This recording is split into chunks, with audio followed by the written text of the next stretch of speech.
It's time to gather together. Hi there, I'm Yelta, and I'll be buying the first round while we chat about Final Fantasy XIV. This is episode 197. Pull up a chair and join us. On the menu tonight, an update regarding PAX East 2020 activities. The Feast Season 14 results are in. Patch 5.2 notes. A summary of some recent interviews with Yoshida. Developer's blog. We'll take some shots at some strange character models from the Final Fantasy VII Remake, and we'll have fan shoutouts. But first, let's shoot the shit. What has been going on this week? Hey, Ruby. Hi, Yelta. How are you? Good, I'm great. How are you? Great. Happy patch 5.2. It's been good. I've been doing a lot of playing, and it's been fun. Excited. I did not take the day off Tuesday like so many others, like half of this podcast. You do the math. But I did manage to log in a little bit each night. I think for most nights this week. I still had a busy week because my son turned 2, and I had a couple of good birthday days with my little boy. So that was cool. And I got to do a little bit of 14 each day other than those birthday days. So I managed to get through the main story. I got through Ruby. I got through Eden, the verse tier, and unlocked a few other things. So I'm pretty happy with where I got as far as patch 5.2. Still a little bit more to do. We'll talk about what we did and didn't do when we go through the patch notes, but got a lot accomplished. And I didn't play a whole lot in patch 5.1. I don't know if you'll recall, listeners, if you've been keeping up. It's been pretty sparse in Ruby Land in 5.1. But my eye level was sorely lacking. I think I was like just 460 when I had just finished with my 5.1 days. So I managed to get to 468. I'm just clawing at that 470 mark so I can get into the EXs and Savages and such. And so when I hit 470, I imagine on Tuesday, I've got a couple of pieces of gear that I'll pick up when I run Eden's Verse the next go through. I screwed up my drops, Yelta. There's certain ways that you kind of do it so you get the most bang for your buck. Like usually it's like an accessory, a belt, and you get a couple of things for hands or head or something, I don't know what the math is because I fuck it up every time. And I end up with like a couple of bolts and, one glove and one boot. I'll wait till next week. I'll have a lot of gear next week. So, I'll probably end up with like hands and head and a couple more accessories next week. Plus I'll buy the body piece with my tomes. I'll make up some big ground on Tuesday. As early as Tuesday, I'll start making up ground. Anyway, ran everything, did everything, ran experts. We'll talk about the new dungeon. It's pretty quick, so I ran that a few times, and got capped and all that good stuff. And we ran maps this week. Mm-hmm. We can talk about maps together, but I will say, typically, I am bad luck when we do maps. And I get made fun of a lot in our groups. The Ruby curse. There's a curse that surrounds me, and it almost took over for at least the first 3 maps that we popped when I had joined the party. You guys had already did like a full round. One person dropped. I joined in. People moaned. And we opened 3 maps back to back, mine being first. I think that was probably the problem.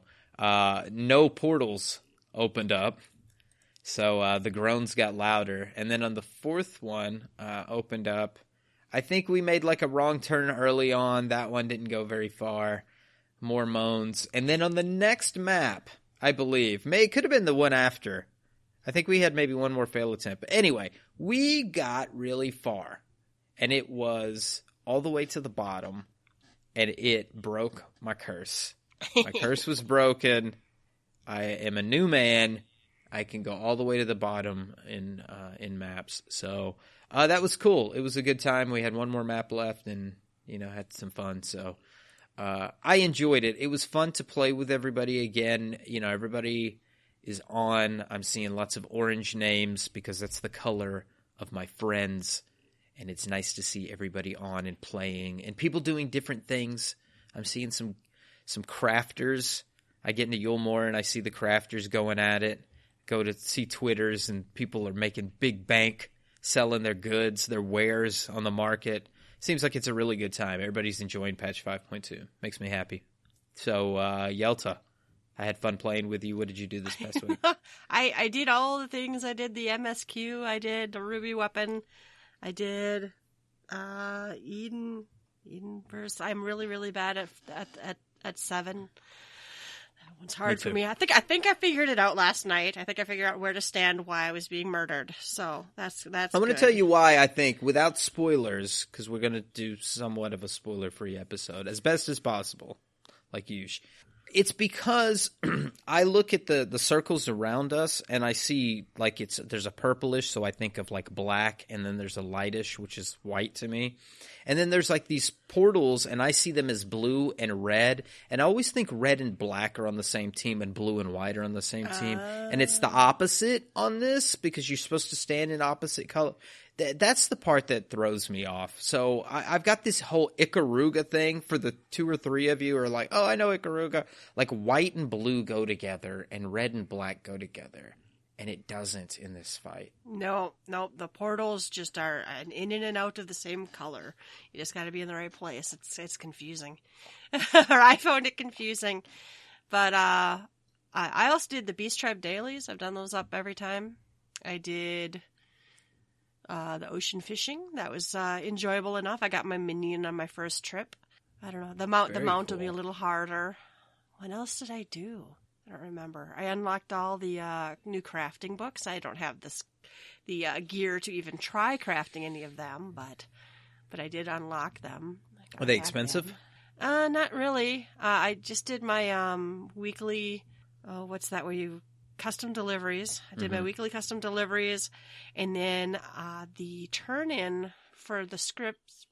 The easiest one I found was a carpentry one, and I literally had most of the stuff on me. Or I had all the stuff on me for one set of turn-ins, and then I just went, hacked some trees for a little while, and I just was swimming in script again. So I didn't find them hard to unlock, but. Yeah, and it's yellow script, so it's not the white script. That's good. Yeah, so that getting the books is the easy part, I think. And you could choose maybe poorly something that had like a really complicated recipe with a lot of crap in it or something. Or what several Free Company, I think Frey did this. Frey looked at the list of things, gathered all the stuff, and I don't remember if you crafted anything or not, but the resets... Not in the middle of the night. The reset's like 3 Central or something. I can't remember. Or I don't know. So he gathered everything and was, getting ready to do his turn-ins, and it changed on him. So you might want to watch for that if you're doing this, because it's, yeah. I also went and I don't have super good gathering gear either, but I went and gathered some of the normal new stuff from the new nodes and made some money that way too. So. It was a very busy patch. I did the Free Company. It was pretty much an entire Free Company party. It was an entire Free Company party when we first went into Ruby EX last night. And someone had to go, and then we got a friend of ours from a different Free Company came in, and we cleared it twice. And then I've cleared it twice in Pug since then. So good fight, a lot of fun. I'm still a little iffy on a couple mechanics, but... I think I got a summoner book. It dropped 2 summoner books in a row. Ooh. So, I think somebody got the music. I think somebody got the crafting item in our group. Yeah, our clear was, I think it was 3 things dropped, I think. So that was good. I don't know. And I went and did Eden over and over and over again, because every time someone would unlock it and be like, I'm going in, and I'd be like, take me with you. Sorry. No, it's great. Every time everybody's like, I'm ready to do a Ruby weapon. I'm like, invite me. But I like having lots of practice on those fights. The normal modes, and it's nice to do it now before people start screaming at you for not knowing everything. True. Yeah. So, yeah, it can be disheartening when you get in there and it's just like, you make a mistake, or a couple people make a couple of mistakes, and then somebody decides that they're just going to be an asshole. And I don't know. I got the 7 and 8 cleared with you today, which today is Sunday, so 5 days post launch, patch launch, and I hadn't got yelled at, for making mistakes or anything, or parties disbanding because of 1 or 2 wipes on anything yet. But I always feel like after that first week, maybe there's a grace of a week, but after that first week, I start getting nervous about like people going, okay, everybody should know this by now. And I feel bad for those that don't get to play, those first few days. If you don't, and if you haven't kept gearing up, there are people who are like, oh man, what is it, 455 is all it is to get in there, or is it? I can't remember now. Yeah, 455. 455. Yeah. I mean, you could easily not have 455, especially depending on how you geared up, if you spread it out amongst multiple jobs and stuff. So it could take a little while to get geared up and get in there, and, everybody has different priorities.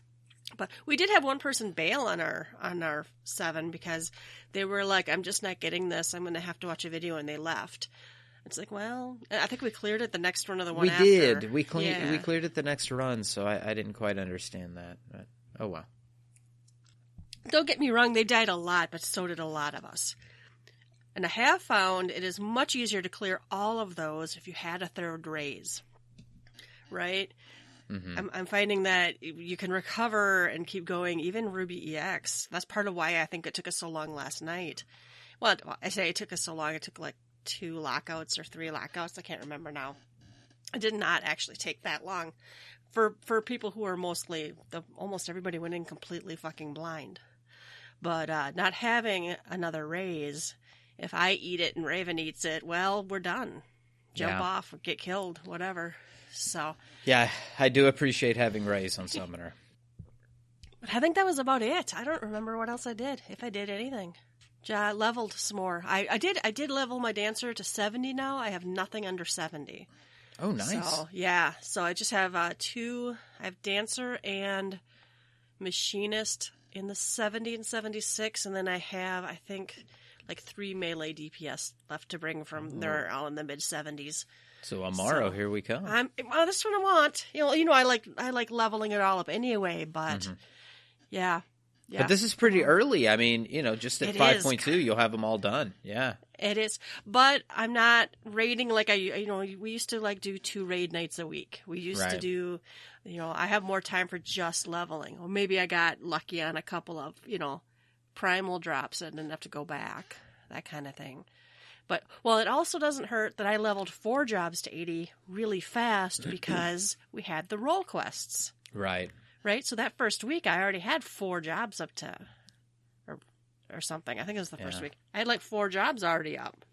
To me, that's an advertisement of, incentivizing doing those role quests, making you do those for the story, actually made you level those jobs. And I think that's what they wanted, so...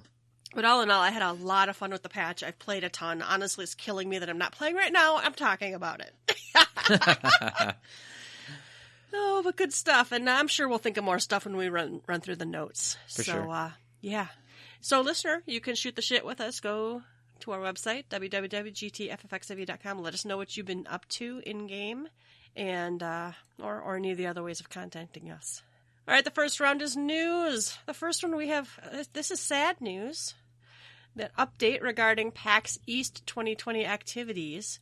I don't know what's going on, but it is because of the coronavirus. So they're canceling a lot of the PAX East attendance of staff who would be traveling from the Japan offices.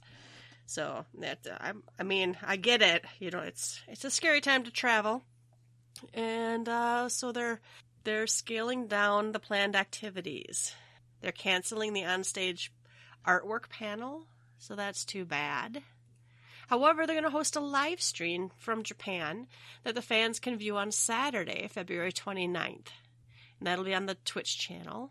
They're canceling the developer signing sessions and photo op, and they're canceling the fan gathering.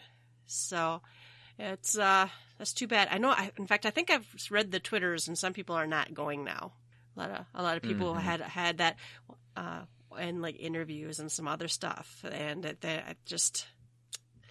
it sucks, but that's what it is. Yeah, it's a real shame. Sony is doing this as well, so it's not just Square Enix doing this. A lot of these Japanese developers just do not want to take the risk. It's a global team. There's people from all over the globe that travel to these fan festivals and panels, and you're just spreading this disease globally when you meet from four corners of the earth in one place. So they're looking out for their entire team across the globe. It sucks for those that really wanted to do this. This also affected the 11 panels. I know our good friend Fusion X of Gamer Escape is very disappointed because Pet Food Alpha. All right, so it's very sad that we don't get to experience these things live, but they're doing what's right and what's best for their global team. For sure, and hopefully, eventually, this can be over and we can have our gatherings again because it's scary stuff. Yeah, this panel session, is there a Q&A in this? Are they collecting questions for like a Q&A in this? I thought they were. I don't recall, but I thought there was a Q&A that's supposed to be happening. So it's kind of good that they are continuing to do this panel. Oh, the stream, yeah, for sure.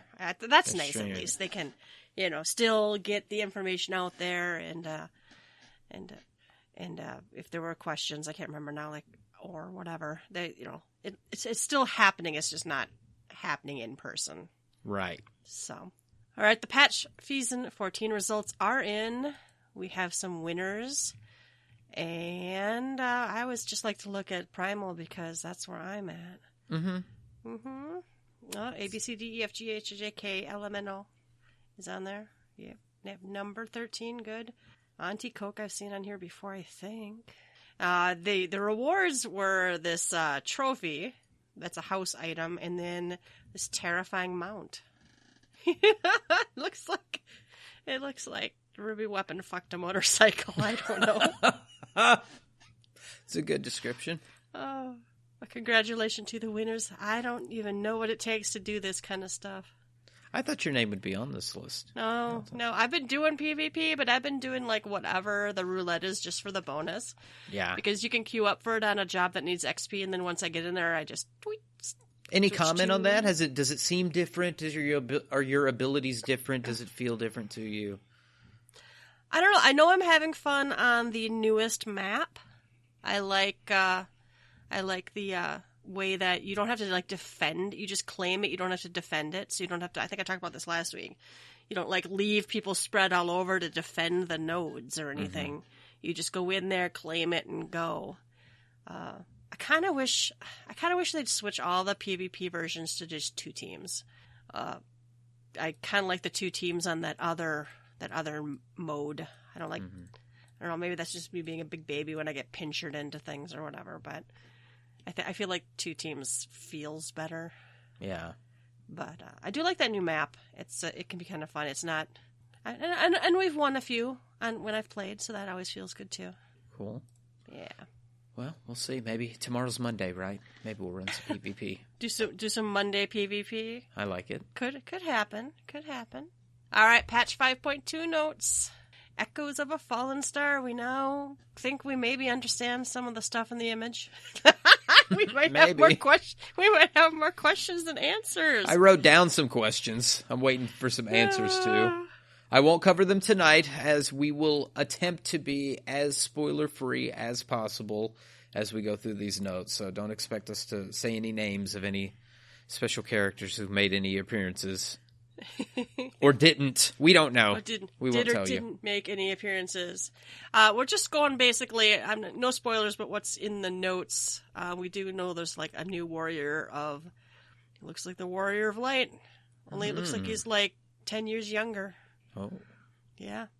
So that's kind of part of the whole patch was who the hell is this? Because Who the hell is this? Yeah. This second picture, I did like this. This is no spoilers, but when you walk in there and your Warrior of Darkness, Warrior of Light, Warrior of Dark, you walk in there, your character walks in there, and Gaius is there. I forgot that my character really didn't interact with him much yet. Mm-hmm. Right? Because I don't even remember, did our character did meet him... Just across the field, at the barn, yeah. Yeah, it wasn't like we haven't had a cup of cocoa together or anything. So that was interesting. There was the storyline I felt like was a little on the longer side, and I'm not complaining. Yeah. Right? That was good. And then Chronicles of a New Era quest, The Sorrow of Whirllight. I don't know how you say that. Anyway, that's some side story, but it also kind of it felt like it merged well with the main story. Yeah, and I really like how they did that, where it was just like you were doing the story and they were like, if you get an opportunity, come help us, but you just kept going. But what you didn't realize is just right there, you got a new, plus quest, and you can take on the Ruby weapon at that offshoot, or you can continue. Myself, I continued the story and I went back to Ruby afterward. That felt more natural to me, but they kind of leave it open to you. Like, you can help us now or continue, but we could use you in this fight. It felt natural. Yeah, it kind of flowed nicely. The NPC you talk to, by the way, I'm not going to spoil it, but there's an NPC you talk to after you do the fight, and he is pretty entertaining. So if you don't just skip cutscenes because it's just the dude you trade items to for stuff or whatever. He's pretty entertaining. I thought. I don't know. Did you find him fun? This whole thing was good. I'm very interested to see where they take this, because they clearly say who's going to be next in the story. Yeah. Which weapon will be next. And we didn't really talk, because we're spoiler free, about what happens in the main story here.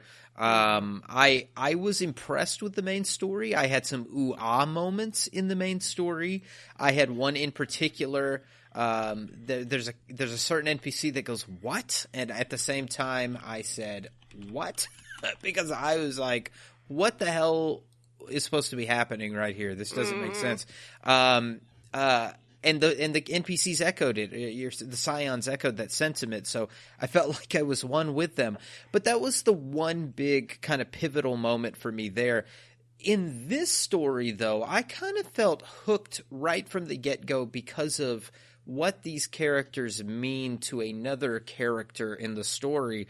It added depth for one of the main characters, one of the main NPCs that was not there before. And now you've got this progression that I went into the other room and told my wife, I was like, wow, this feels like Neon Genesis Evangelion and Gundam mixed together. This is weird, but this is going to be this is getting dark. It's going to get dark as this goes, and I'm in. I'm for it. I want this. So I was pretty excited to go through that and the foreshadowing of what is coming next, because there will be that final showdown. Excited about that one. I had some emotions I didn't expect to feel during a side story, Chronicles of a New Era quest. I don't know. I didn't feel that for Four Lords. I guess is where I'm coming from. I just didn't have that feeling for Four Lords. I thought Four Lords was gimmicky to begin with. I'm not into Eastern mythology, and it just did not resonate with me at all. It was expected what would come next. This one, even though they're giving us a softball of which one is coming next, there's still a pain to this. This isn't I'm saving each one, if you catch my drift, you know? So I'm more sold on this story than I was for the Four Lords. And how did you feel about difficulty for normal mode, and it's got 2 phases? We can't. Well, you guys laughed at me when I missed the one mechanic. Yeah, okay, yes, I did laugh. Yeah, at you. You laughed. You cackled. Out loud. It's okay. There was cackling. It's You're okay. Right. But otherwise, no. There's a few surprise mechanics in the normal mode. I have not done EX, but for the normal, a few surprise mechanics. But it's not anything that I don't feel like I've ever seen before. In fact, I somewhat forget the fight, other than the thing that you guys let me die to. That murdered you horribly, and we laughed. Yeah. Yes. Yeah. It's funny how your healers forget rescue at pivotal moments in a fight. Yelta, did you take it off your bar? No, it's on my bar. I used it last night, actually. Okay. Just not on you. Yeah. I noticed. No, it's funny because you were like the third person I went in with it was new to them. I died the first time to it too, which is why I cannot. That's why I love this whole like week or two where so many people are going into stuff blind, and it makes me nuts when it's like week 1 and you go in there and someone tells you everything about it already. Yeah, and I'm like, well, in fact, if you explain it all to me and there's no oh shit learning moment and no cackling of Free Company members in the voice chat, I think it takes it away from it a lot where, people are like, stand exactly here and here's how you deal with that. And right. Even last night's EX Ruby, we had listed it as a blind run, and Belle had already cleared it.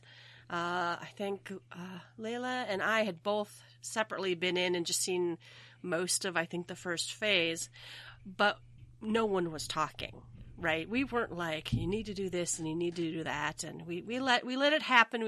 And I was still learning things too. I'd gotten to like a low % or whatever of the first phase, and I wasn't like I knew what was going on. I only did like 2 or 3 pulls, or 3 or 4 pulls. So, all right, Eden is there. Gaia's awake. I don't even know where to go with this. I thought, okay, the story is very much still we're trying to revitalize what's that place called?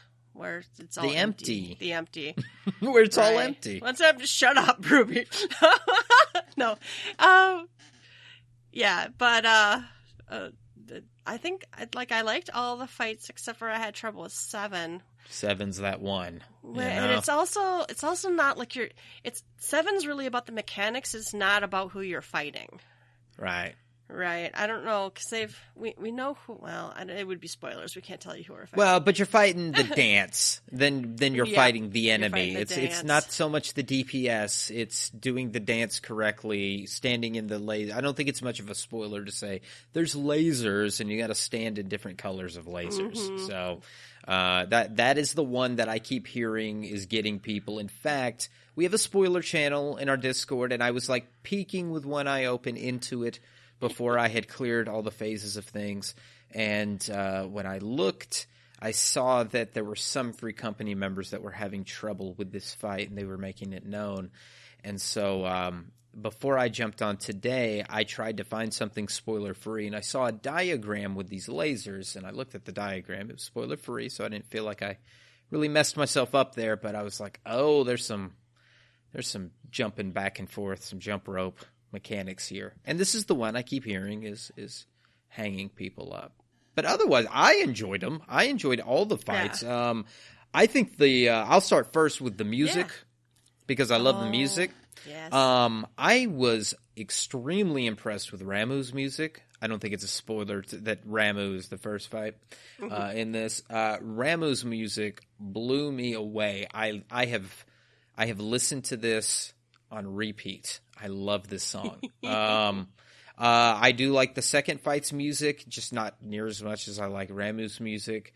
Third fight is generic rewash. And then the fourth is very good, chilling, in fact. So I was really impressed with all the tunes in this fight. Impressed with all the backgrounds, impressed with all the fight mechanics, save 7's jump ropiness. Mm-hmm. It felt good. Story wise, angry teenager trying to find herself. There's other stuff. I'm happy where they've kind of taken it because I feel like we've gotten to a completion of some elements of the story, and now we can get to the nitty gritty of who Gaia is. So we'll find out more. I'm glad that artwork came into play at some point. I'll leave it at that. Yelta, your thoughts about all of Eden? I think all the fights, I did them all day one, and honestly, it wasn't too hard. I don't know. The groups were really good. And but I enjoyed this, and not even like the story for what we're doing, the story for like who the people are, and the fact that it's not really a spoiler, but Thancred eventually is going to go. Yeah. Right? The Scions are eventually going to leave or die. Their bodies won't last. Right? Those aren't their bodies over there on the first. So, he knows he's going to have to leave Rain and Gaia behind, and they're going to have to grow up or whatever. So I kind of liked that idea of it. That, But still, there were still some dad vibes. It was kind of cute. I was going to ask you about that next. What did you think about the My Two Dads storyline? Or how that felt like My Two Dads throughout? I don't know. It's fine. It doesn't really resonate with me a whole lot, but it's cool for what it is. And what's really funny is because it's not the first time Thancred's been in this situation, right? Right. He did the whole thing with Asalia, Minfilia. I can't talk, words are hard. So, no, that's kind of fun. Kind of fun and interesting.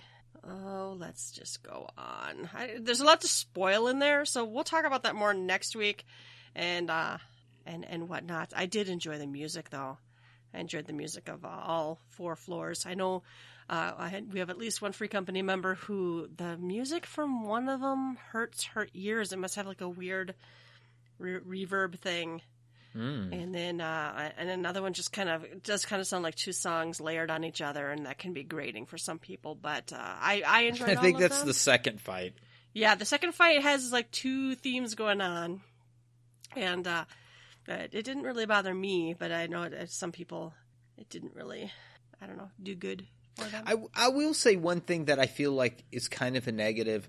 I feel like it got more away from what is the weird thinking that the Warrior of Darkness, I guess now, what your character thinks of the primal fights, how it twists in his mind. I felt like the story gets a little further away from that cool aspect as it goes. Like the Ramuh fight, totally. It felt like the other 3. Oh, yeah. Lightning guy, lightning element, what other things it was like, what twisted monstrosity is coming out of the Warrior of Light's mind this time?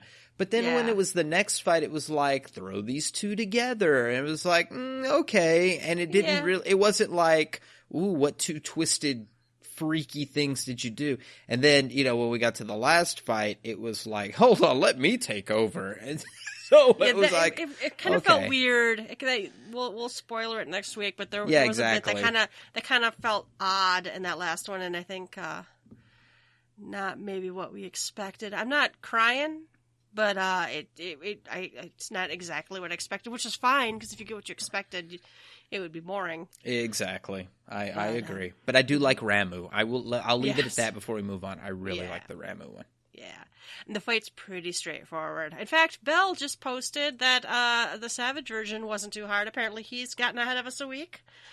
Very cool. Very cool. No, I'm actually really happy. I don't know. I wouldn't be able to raid if it wasn't for someone like him who would kind of lead the charge and know the things. I was asked, offshoot real quick. I saw a thing on Twitter. It was about... I think it was Denmo who tweeted this. It was like, tell me about your Free Company, how it began, and what keeps it going. And we've shared our Free Company story several times, but the quick and dirty is Yelta, Kariri, and I left a Free Company, created our own, our humble beginnings in Gridania in our little house, and it was beautiful. And now we have our big, beautiful home in Ul'dah, and we combined other Free Companies together, and we've had ups and downs, but we've got a pretty good thing going. But one thing I'll say is we've got different leaders of different types in our free company. Yelta and I, we created the thing, but we're not always just rallying the charge of let's go do this. It survives on benign neglect. So yeah, well, I mean, Yelta, you set up a map party the other night. You're a leader. Yep. You set up a map party, great. But we have people like Belle who does like, hey, who wants to go in the Savage fight or this EX fight? We have people like Brock who's like, who wants to go in this ocean fishing thing. We've got all kinds of members who set up all kinds of different things. So I'm not singling anyone out, but we give the ownership to everybody to set up their own stuff, and everybody has different interests, but it opens up the door for us to do different type of things. And so it is cool that we have people in the free company that are like, who wants to do this really hard thing? Because there are people who want to do some really hard content. It's cool. Yeah, no, it's pretty great. The only thing I wish more people, I keep trying to encourage people. Anyone can, there's a lot of people who are like, I'd like to do this, I'd like to do that. And I'm like, anyone can host an event. Just don't overlap with an existing event, but host it, take people, start the party, just do it. So, and we do have people in the group who, even if it's not scheduled, people who are like, I'm going to go, or who wants to do some Rathalos, and the party goes, and who wants to do some maps, and who wants to do some ocean fishing, or, I'm about to... Roulettes. Roulettes are a really big part of a lot of people's day, and I have the bad habit of just queuing. Half the time I've queued, it's already started, and then someone's like, anybody want a roulettes? And I'm like, oh, Christ, why didn't I ask? So it's fun to play with other people. The game doesn't make you do it a whole lot. You know what I mean? Right. It doesn't make you play with people that you get to know. So, you have to work a little bit extra hard to actually forge those friendships and, and we pretty much invite anybody who wants to join, and then we have a lot of like friends of friends. We got a lot of like new people. I think we're going to get some more. Sounds like some of our newer members have friends who have been interested now because they're way into it. So, well, that's nice as we've got more free company actions to use and more chest space. More chest space, yeah. What did we hit today? 11? I thought 14. No, 14? Oh my God. Okay. Yeah, because I think I said at 18, 19, 20. So, yeah, we already got one new one, and then we're going to get another, or no, we just got I don't remember now. There's 5 tabs in all, so going from 3 to 5 is nice. I saw you reshuffling people's permissions. I wouldn't have done the shuffling if I knew. I thought we were only going to get 4 tabs. No, I would have waited until the 5th. No. Well, and we're also pretty easygoing with who can have access to what. So I think when we get 5 tabs, we'll probably have one that's locked down pretty hard, just for super rare, like airship and submarine parts. stuff. Yeah. And then like maybe another one that's like officers can get at this, but then I don't care. The other 3 tabs can just pretty much be filled with sea pickles. That's right. That's right. I'm really happy they gave us more tabs because, and I know we're hoarders, and I know it's that about damn time. But it's. I like to be able to put some stuff in there and not feel like, oh, I'm using up this slot because I have. I don't know. I had like 24 of this emote from a lockbox party, warped lockbox party, and they started really plummeting in price because everybody had a ton of them. So I've been like begging people to take them, and I was like, oh, I don't want to use up a slot just to put, emotes in there. But now we have another tab. I felt less bad about doing that. So they need to make that shit from Eureka tradable at this point, like T-Rexes and some of those mounts and Bardings and. We can buy some of those. Yeah. Can you? Yeah. I don't know about all of them, but I think like the Samurai Barding that I just got, I think that one's sellable. Oh, good. It's pretty fucking rare, too, which is part of why you probably don't see people trading them. But, yeah, especially once they get the next relic out, I would hope, I would wish and hope that they would maybe ease up some of that stuff and make the old stuff tradable. All right, there was a very short, little, cute questlet for Yorhar, Dark Apocalypse. This took a lot of us by surprise. Did you go do this quest? No, I am saving this one up. Okay. I don't remember anything about it. To be Well, honest. there's a dwarf involved, it looks like. There's dwarves. I think I remember at the time being pleased, but not being like really. I think it's more about the dwarves in their dwarven town doing dwarven things than anything directly related to Yorha. Okay. But the quest name is Carnivals and Confrontations, and of course, people who've played Yorha remember a carnival. Oh, yep. I would die. That was one of my favorite parts of that game. That part is, to me, it's where the game really took a turn for me that I started feeling it. Like, before that, it's like this big open area, and you're like, okay, robots are coming at me sporadically. You take this right turn, and then suddenly you're in this carnival, and the music gets really epic. And I'm excited for the music as well in this part. The music is really good. And then we all know that boss. It's bullet hell. I mean, what in Nier Automata is not bullet hell? But there's a lot of bullet hell. But it's clearly just bullet hell all over the place in a carnival tent. So that is definitely expected of the next tier. I really hope so. I really hope so. I know I could see them not doing it, but for being a fan service game, that was like the first thing a lot of people thought when they heard it was going to be a Nier Raids. That was, I hope I get to fight that boss. Mm-hmm. All right, there was a new fishing side quest added. I think it pretty much just gets you the ocean fishing, doesn't it? I think so. I unlocked one of these. I'm not sure if it's this one, but I definitely unlocked ocean fishing. So yeah, it's a level 1 quest, and do not be afraid to ocean fish at level 1. Most of the fish are level 1, and just push buttons. There are a lot of people bailing out of that. Well, we'll talk about that later. Anyway, Qatari Beast Tribe quests have been added. This is a gatherer beast tribe. And, of course, we've got 2 new Serpents of Ranka. That was in the picture there. So they've added it's a quick flight from Fanau over there and the Rektika Greatwood. I think I'm rank 5 with them. So I've gotten one of the minions, and I can get the item that lets you make, I think, the rocking chair now. I'm already level 80 and everything, so it's like I don't know. I don't know if the XP is good. They're all I've only done it on Botanist. It's pretty much hit these 3 nodes, bring back 3 things from each, and then you're done. Oh, boy. Boy. Yeah, I don't get it. I'm 80 on everything, too. I think I misspoke last episode. I thought I was 70 on Fisher. I'm not. I'm 80. I took it all the way to 80, so I have no business being out here other than trying to catch some more little Ronka boys and whatever glamour and shit that they're... I mean, of course I want to rank up because I want to see what the story is. Oh, the story. You know, and eventually one can hope that when all 3 beast tribes culminate, then there's the secret story. So you gotta go all the way with these guys. But I'm a little disappointed I can't see what the experience gain is.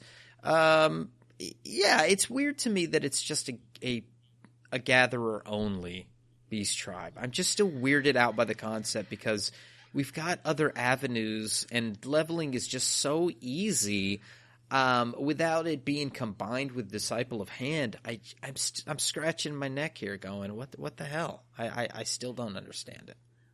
And what does that mean for the last beast tribe? Well, and didn't they in an interview already say they were only going to do one Disciple of War? If that's true, that makes me super sad. Yeah, I thought, I could be wrong, but I thought I read that or heard that somewhere that the Pixie Tribe quests are the only, because I have way more Disciple of War, Disciple of Magic jobs to bring up than I'm already got all my crafters and gatherers up. They were super fucking Especially easy. if you can only do 3 a day. You do your 3 for battle here, you do for 3 for battle there, and then you do your 3 and you choose whatever. And then you got 3 others to catch up on an older beast tribe if that's what you need to do. Or if not, whatever. But it's a good way to level, especially if we're not getting, and we'll get to this, I think, in the interviews. We're not getting other avenues, yes, like Deep Dungeon to level with. I would want more beast tribes to level with. So what are we getting, Yoshida? Anyway. Yeah, color me disappointed, honestly. You haven't done these yet, right? No, I unlocked it. I have talked to this wonderful family and this impressionable young 3-year-old. He's so cute. Unfortunately, not able to speak correctly and is causing the ire of the official forums young boy. And what I mean is, if you haven't read the official forums about this young boy, just don't. Just don't. Apparently, in his speech, in his text, he missays a lot of things and misgenders your character in the cutscenes. It's clearly explained that he cannot tell the difference in gender between the enlightened races, I believe they call them, and he clearly misspeaks because he's still trying to learn the language and he's just growing up. They do say he's 3 summers old. In fact, it has offended people on the official forums. So if you are offended at this, take this warning that this little guy does speak differently, and he's causing issues. Yelta, he's causing problems. Yeah, well, and I'm a mother of 3. I remember when my children were 3. They occasionally got him and her mixed up. And what's really funny is he really does try to be inclusive, because he calls me sir, ma'am, or ma'am, sir, or something. I can't remember. So he's trying. He's not, I don't think there was any slight intended. I don't think there was any tongue in cheek. We're really going to show that, make people uncomfortable with gender or anything. I don't think this game company is so obtuse to build a storyline around a child that's misgendering somebody and like, let's roll the dice on this one. No, I don't. I really don't think so. Yeah, I don't think so. I think I could see where being misgendered constantly would probably get tiring, and that it would be pretty easy to see a slight where none is intended. But I think. I'm call me your tits, I guess. I don't know. I think it's a 3-year-old, and they don't word stuff good. But I don't know.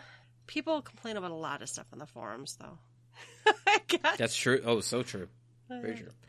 I'm gonna save it for a different episode. But there's one cool thing about the Beast Tribe dailies, and we'll talk about it next week. Maybe when Ruby catches up. Ooh, okay.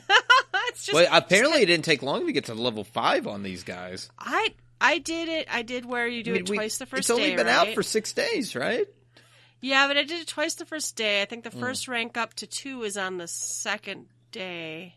And 2 more, 3, 4 is the third. I don't know how I'm already 5. Maybe maybe I was looking at something wrong. No, I believe you. I don't know. Whatever. I think I've done it every time. I think I've done 2 sets of... Maybe it's only 3. 1 to 2, 2 to 3. Maybe I was looking at pixies. I don't know. Anyway, it's the same pattern, though. Gather stuff. Get Beastman currency. The little stories are cute enough.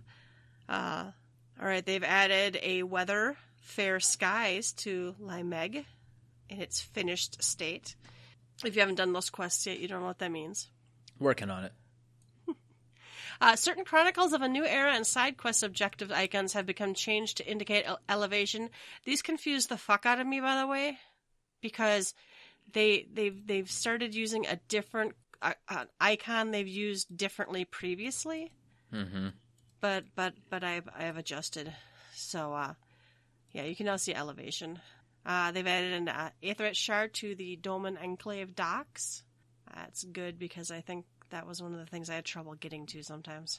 They've added new chapters to New Game Plus. I haven't done any of this, but Chronicles of a New Era quest, they've done the raid series. Binding Coil of Bahamut, Alexander Omega, Crystal Tower, blah, blah, blah, blah, blah, blah. All of just those kind of thing.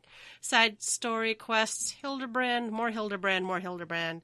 Tales from a Dragon Song War, and the Schoolboy quest. Schoolboys. Yeah. I still haven't done that, Yelta. I still haven't done the damn Schoolboys. That's the only fucking cutscenes I skipped just because I need just the glasses didn't fucking emote. Care. I know. I did too. Hey, can we talk about the other thing that was added? I think it was Ninja added. I don't think we've talked about this yet, but in patch 5.2, it has been spotted that Ninja added there has been some changes to the backgrounds in the 2.0 zones. Yeah. Flying lines have been seen, that they're adding the flying barriers, right? The barriers. Flown too high or too low. Or... And some water and some backgrounds have been added to like Limsa Lominsa, and maybe they're slowly making those changes for speeding up. I commented that, if we're worried about speeding up that travel in the 2.0, adding flying to it would certainly make those quests a lot faster. The streamlining, as it were. So we'll see what happens. All right. They've added new items to Gemstone traders. Some cute stuff, honestly. I got a minion and some other stuff. I think there's new music. And so if you have not done this yet, if you haven't done Fates and Shadowbringers, you get gemstones, and in each of the zones you can trade items for these gemstones. And they all are pretty much that zone related minions and songs. And there are some there's some from the at the Crystallarium too. And then there's some crafting mats and other stuff in there. So they added new stuff. They've changed so participation in fates that appear in seasonal events aren't going to count towards achievements or challenge log entries. Treasure hunt. I have some first-hand experience of this. Rewards for glider skin treasure maps and zoner skin treasure maps have been adjusted. Some of us got a lot of that. I don't remember what it was called. We called it fabric softener. And I don't know about anybody else, but I sold mine for $1.5 million. Holy shit. I didn't get any fabric softener. I got that damn Thwoth doll. I think he's only 300K. In the auction. Yeah. He's cute, though. Yeah. Yeah, so they did adjust the rewards in the dungeon.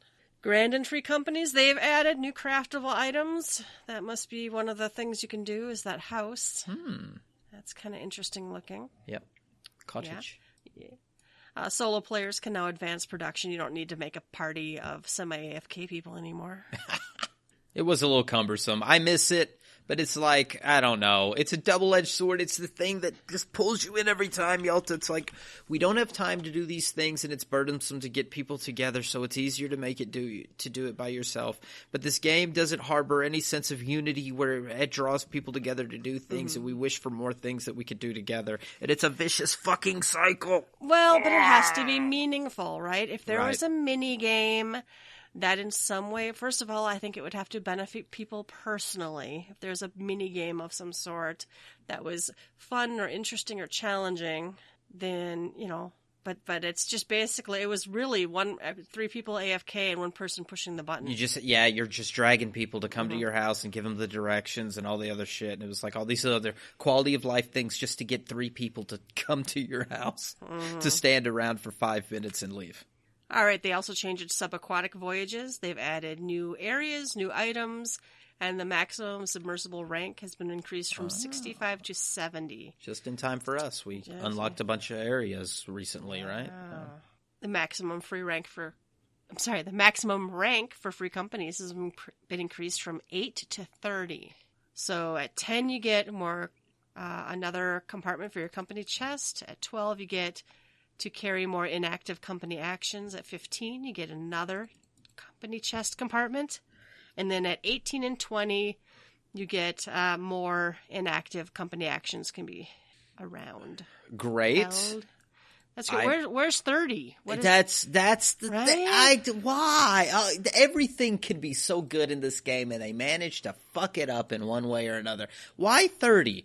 Why not just 20? 8 to 20 and just leave it? Why give us 10 levels of nothing? Are you going to retroactively add stuff? I doubt it. So what's the fucking point of 20 to 30? I don't really understand, because it's like, I don't know.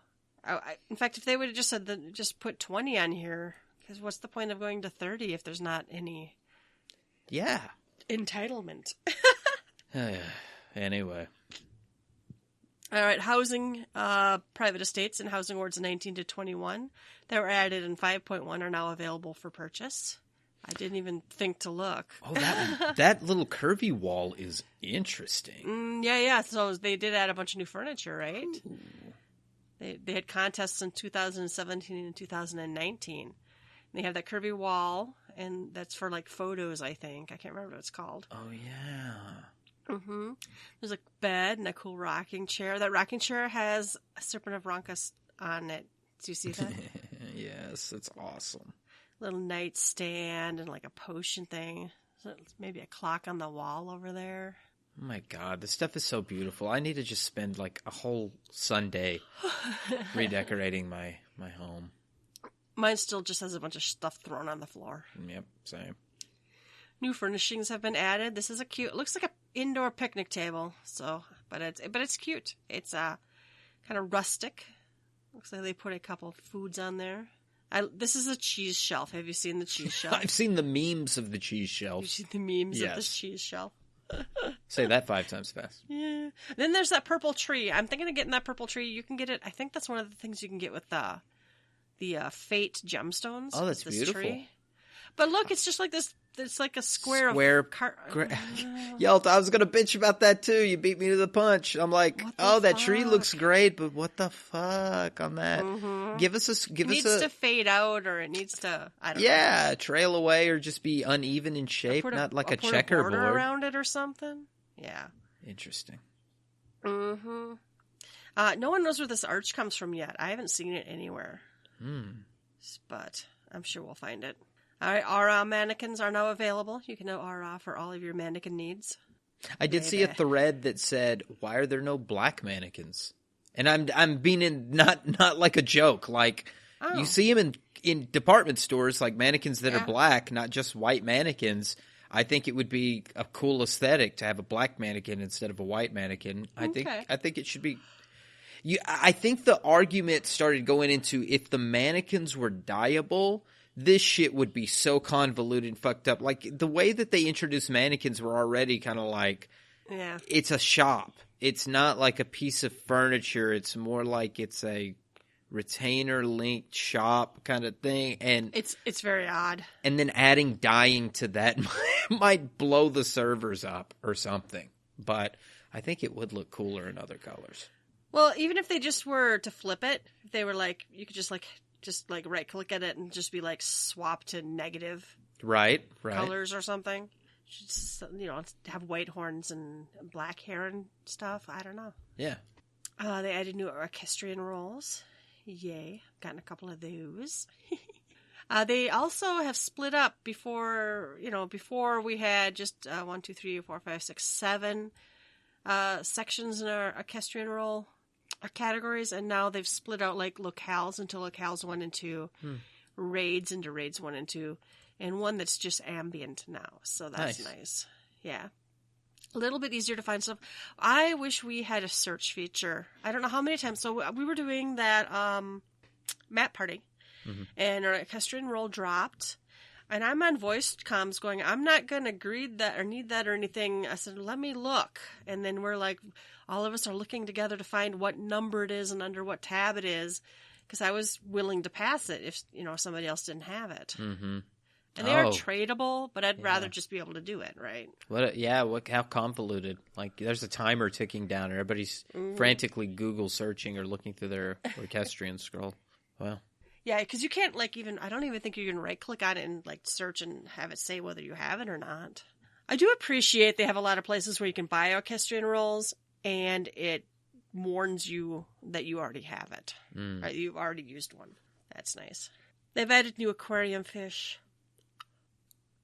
Oh, they added a new seed for flower pots, hyacinths. They are quite pretty. In fact, Kohede already gave me a hyacinth flower, I think. Yeah, she always grows flowers when they come out. She does. She does, and is very generous with the sharing of them too. So that's nice. All right. Then angler prints have been added. A lot of the fish you get for the new ocean fishing are available to be put on these canvases. You have to go buy the canvas. There's small, medium, large, extra large angler canvases, and you can put the canvas up in your house, and then you can click on it and say what to display on that canvas. So that's cool. I think there's one guy that sells this, and it's over by where the ocean fishing is. Okay. Yeah, I haven't actually looked. I don't like pictures of fish enough to even dig one of these out, but it's a nice idea. I know that the fact they're just like a ink drawing. Mm-hmm. Yeah. Oh no, this first one, this small angular's canvas. There's like NPC in the Ruby Sea, and Mordana and Relger's Reach and Old Gridania. It's all script exchange for Yellow Gatherers. Oh, they sell them? Okay, good. Yeah. Just looked that up. But they're kind of cool. Going for a nautical theme or I don't know, an office or something, or a library. I could see us putting one up in our library. Mm-hmm. The fish will be discarded once you put it on a canvas, by the way. So, all right. They added 2 new estate tags. One of them is under renovation, and one of them is concert hall. The Manderville Gold Saucer had some changes. They have added a new Leap of Faith level called the Falling City of Nim. Cool. I haven't done this yet, but looks badass though. Yeah, somebody in the free company was saying they had completed it, and they said the jumps are easier, but if you miss your jump, it's harder to get back where you were. You got to start all the way from the beginning or something, huh? Yeah, and it's and I think that person got all of the trophies too. They might be better at jumping games than me though.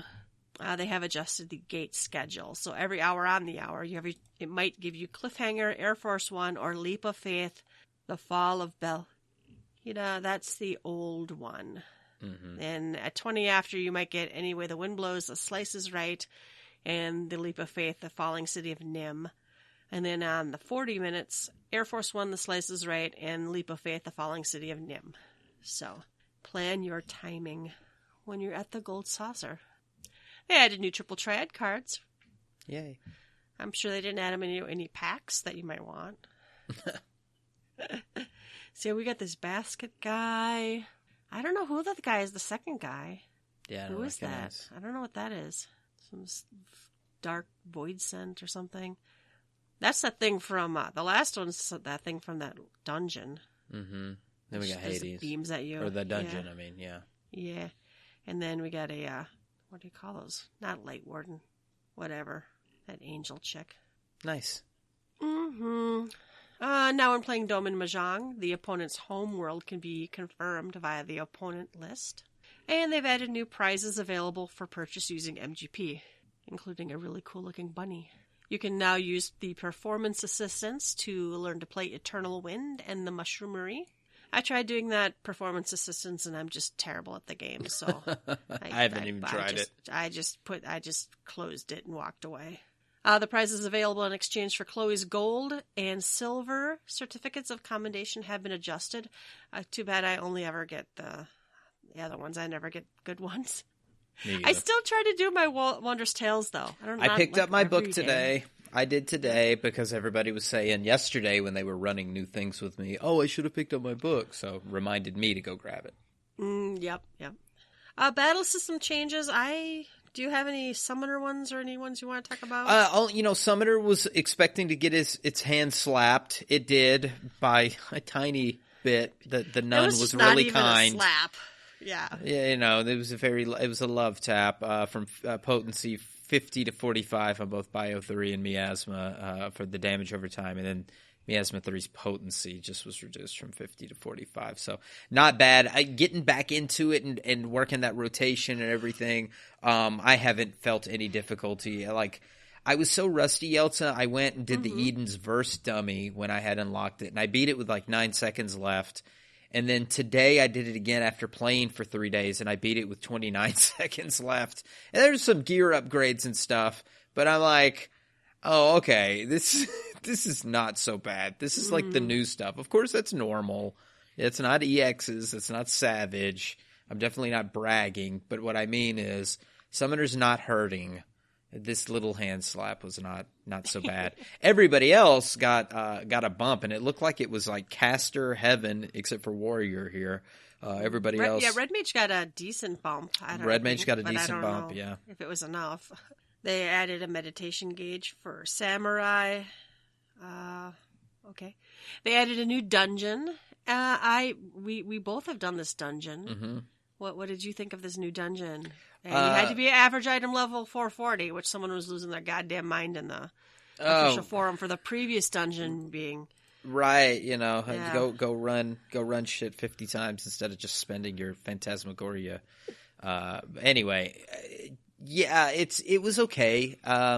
It was a mix, without getting spoilery, I don't think it's very spoilery, but to me it was a mix of that shipwreck one from Stormblood and Sastasha. It felt like Sastasha the Third, which to me was but not as pretty. I didn't even think it was that cool inside. I was really expecting. It was more closer to the ship graveyard than it was Sastasha as far as like garish colors and bright, coral and that kind of stuff. It just wasn't. So, no, it didn't really thrill me. It was tank and spank on all the bosses. It didn't really feel challenging in much anyway. Somebody warned me when I got into this that I would have trouble on the second boss. I think they were confused and meant the last boss because there are ads. But if you've ever done Sastasha, there are no ads. So it just didn't really resonate with me at all. I was expecting more Amarot looking kind of stuff. I expected a wow factor to feel like really like, oh, that's so cool. I don't know why, but I really had hoped that this dungeon would be cool, and I was just like, eh. Yeah. And it does have story. I mean, like the cutscene afterwards. No spoilers, but there's a cutscene, right after you finish it. That's kind of cool and part of the storyline and whatnot. But the dungeon that was my wow moment. Yeah, that was my wow moment in the story, and I did appreciate the direction that they turned. I have several questions that I wrote on a notepad next to me that we'll ask next week.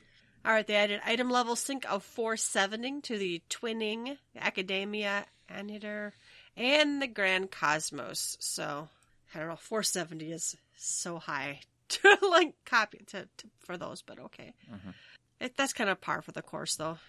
No one wants to be really challenged when they're rerunning stuff in the roulettes anyway. The music for certain instance dungeon boss battles introduced in 5.0 and 5.1 have been adjusted. I have no idea what those are or who they are because I didn't do much 5.0 and 5.1 content. To alleviate inventory clutter, certain items such as Beastkin Blood and Bat Fangs will no longer drop from enemies in instanced dungeons. Okay. I don't mind. If they're not used for anything or something, then I guess I don't care. They added a new trial, Cinder Drift. We already talked about this. The normal mode is average item level 455. Yeah. And it's a good, I thought that was a fun, good. Except for, you can't unhear it when someone first tells you that the song sounds like they're saying beans and tacos. Beans and tacos. Beans and... Yeah, it's... We couldn't stop saying it all night last night. All right. And after completing the quest Ruby Doomsday, if you talk to the War Machine of Fanatic in the locks, you will get the EX version unlocked. They do not make you go talk to Yoshi P in any world. Yeah, I thought that was actually kind of nice. I don't know why. I feel like they've used that device so many times now. Yeah. It's kind of neat that it's something else now. All right, you can now get Gunbreaker and Dancer weapons in Shinryu's domain, so that's good. Okay.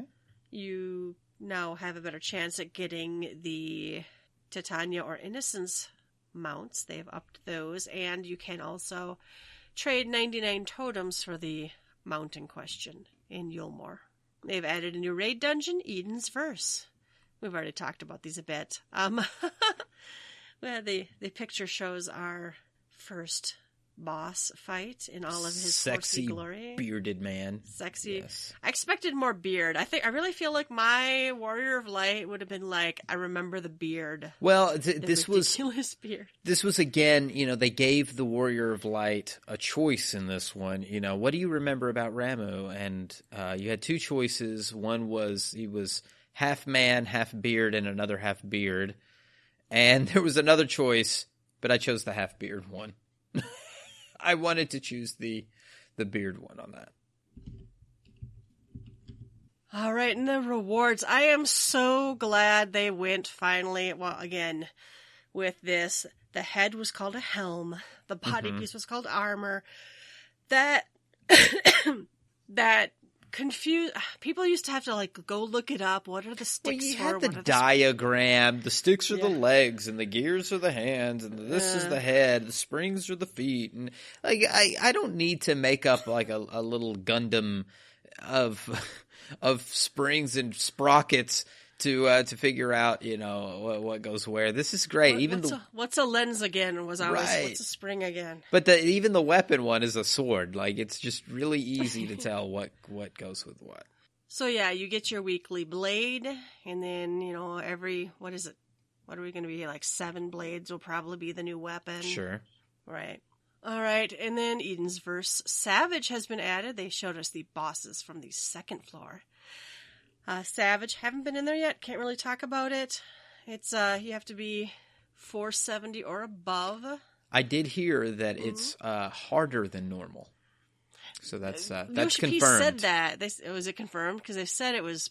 He said it was going to be harder. I think it's going to be more difficult than the normal version. So be warned on that. All right. So then that's the coffer system again. Wherein is if you go with enough people who haven't gone yet, you get 1 or two chests. Otherwise, you might get 1 or none, depending on how many people have already cleared it. All right. So that also gives us books again. Mm-hmm. You can trade. That's all the same. They added all that stuff to Raid Finder, Cinderdrift Extreme, and the 4 floors of Savage Eden's Verse. They moved the previous stuff, Hades Elegy, and the Eden's Gate stuff to Duty Finder. And the healing potency up effect gained from the Echo now applies to all hit point restoration actions, not just healing spells. Oh, that's nice. They've added, players will now receive the power of the Echo in the event party members are incapacitated during the following trials. Hades Elegy. 5 stackable stages, so if you're having a hard time, if you can last, 5 minutes or something? I can't remember now. You'll get a 5% echo buff, and if you do that 4 more times, you'll get 25% echo buff. So nice. Yeah. The copied factory, you can now get you can run it as many times as you want and need as many items as you want. Need or greed. And the manufactured coin, you can get one of those every single time, not just the first time in a reset week. That's all normal. Stock up. Because when 5.3 comes, you're going to want them. Yeah. The weekly restriction on obtaining the Colossus totems from the Epic of Alexander Ultimate has been removed. Oh, thank God. Thank God. Because I was really, really feeling cock-blocked there. Mm-hmm. And the item level will now be synced to 475. I only hit 470 yesterday when I realized I couldn't do Ruby. I was at 469 for, ever. Because I was using the Hades weapon. Yeah. Oh, well. I'll be there next week. Oh, let's see. Elegant Tomestones. We already talked about this. They've added a new tombstone. Allegory, Phantasmagoria has been removed. The limitation has been removed. You can't get Gaius anymore. Arena in Mordona will let you trade in your Gaius for Phantasmagoria. And Mendacity has been removed from the game completely. Mm-hmm. So your one reason to go to Mordona, go out there and trade your stuff. I had to because I had to catch up on gear. So I spent all my Phantasmagoria and then went out there, traded my Gaius. Went back to Yulmore because they can't give you an NPC in Yulmore. You have to go to Mordona to do it. and then go back and bought another piece of gear to ever so slightly creep toward 470. All right, they have changed Duty Roulette Expert into a coin flip now. It used to be Amarot, the Twinning, Academia, and the Grand Cosmos. It's now the Grand Cosmos and AA. AA. So. And that's the coin flip I've gotten all 3 times I've run this. Yeah, I'm not surprised. And the required average item level for Duty Roulette Expert is now 440 instead of 430. Mm-hmm. All right. They've added those ones they took out are now in the level 80 roulette. And you get a bonus. We used to like, pretty much always. They've added Cinderdrift to Trials. They've added Copy Factory to Alliance Raid Roulette. All of this stuff is the same stuff. Stuff that's old is now on roulettes. What else do we got? Oh, and then they spell out all of the Tomestone changes. They're the same they've always been.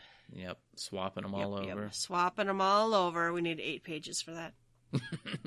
It's the complete notes, Yelta. You have to tell us every little thing. Everything. The following trials, they did add Edensverse and Cinderdrift.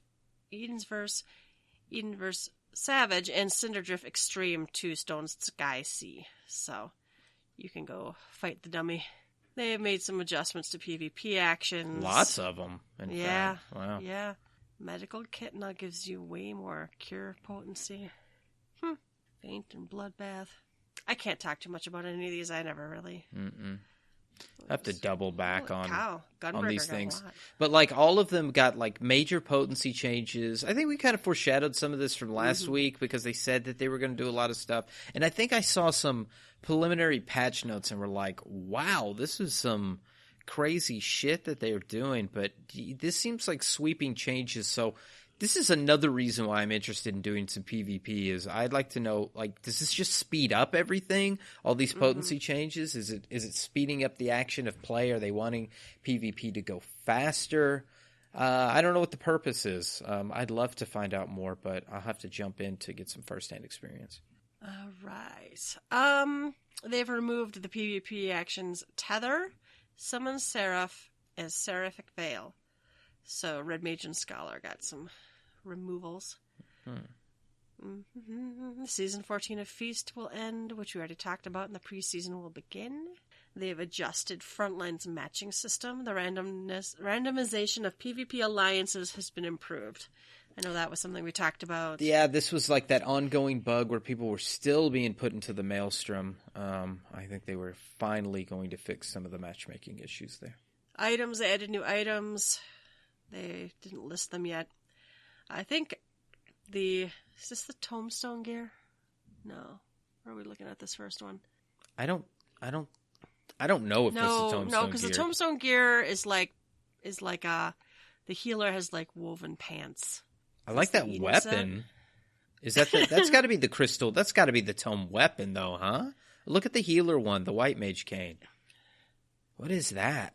I don't know. That's I'd have to beautiful. Go look again. What's funny, this is over the last week I have looked at all of this and I just don't remember. This next one is cool. The crafted gear, a lot of it is really good looking, including this the gear design contest winner for ranged physical DPS that is in the game now, and it looks awesome. That's beautiful. Then new recipes have been added. This outfit right here in this picture doesn't look that good. Go find it and look at it with the dye preview. It looks a lot cooler. It looks like very summery, but if you dye it, it looks really nice. New master recipe books have been added. We talked about that a little bit. The following items can no longer be used, and the descriptions have been updated. Mission Corellium and Mission Corellium Vulture, which I think we have in our free company chest. We should chalk. Yeah, I mean, you had to use these to get on the ship, to do any kind of diadem stuff. Yeah, you don't need them now. The following items are now categorized as seafood, not bone. It's all as coral, which I think there was a post about because coral isn't food. You don't eat seafood. You don't eat coral. And we've already talked about this previously. They Fieldcraft Demateria. They've nerfed the NPC price you can sell it for. The following adjustments have been made to materia. You can now extract it from fully spirit-bound gear without losing the item. Yeah, huge change. I forgot this was a thing. I was going through my gear and it said extract materia, and I suddenly remembered, and then I spent like 30 to 45 minutes going through all of my gear extracting materia. But it's a good thing. It's actually a pretty neat idea. I don't know if this is going to crash the materia market in any way, or put a hurting on it. But, you can run around now in your gear, pop a spirit bond potion. Did you forget those existed? Pop a spirit bond potion and, hopefully get some good spirit bond on your gear, and then pull out your own, 6, 7, 8 materia.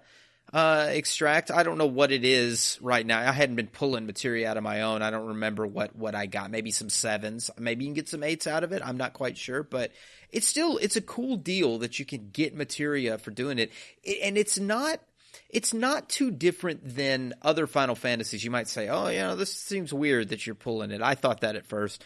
But Final Fantasy IX is somewhat like that. You get kind of like an AP for having something in the gear and you learn abilities from it. It's not too far from things in other Final Fantasies. So anyway, I like it, and I had a good time pulling materia out of my gear. I felt like I made a lot of materia out of it. And I think for crafters and gatherers, holy shit, because you keep that gear for a long time, right? I had some old-ass pieces of crafting and gathering gear that I'm like, oh, there's some nice materia coming out of this.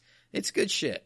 And then they also changed it so you can meld materia regardless of crafter class. So I think as long as you have the crafter class leveled up, you can meld. Mm-hmm. I'm okay with that.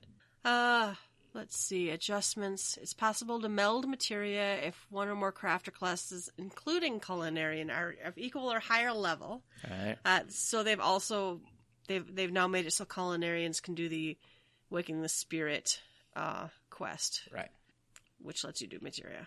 The materia melding menu can now display items that have reached the maximum number of melded materia. Because I think they used to just fall off the list. The subcommand retrieve materia has been added. The number of materia held is now displayed during the melding process. Not when melding for another player, but if you have the materia on you and you're trying to hit meld over and over again, you get to see that quantity number shrink alarmingly as you fail. Certain items can now be sold, desynthesized, submitted as expert deliveries, or used in materia extraction.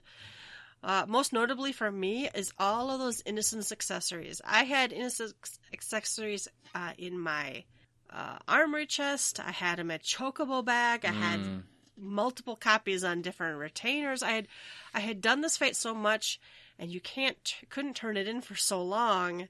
It felt like that I had so many of them. I was so glad to be able to turn those in.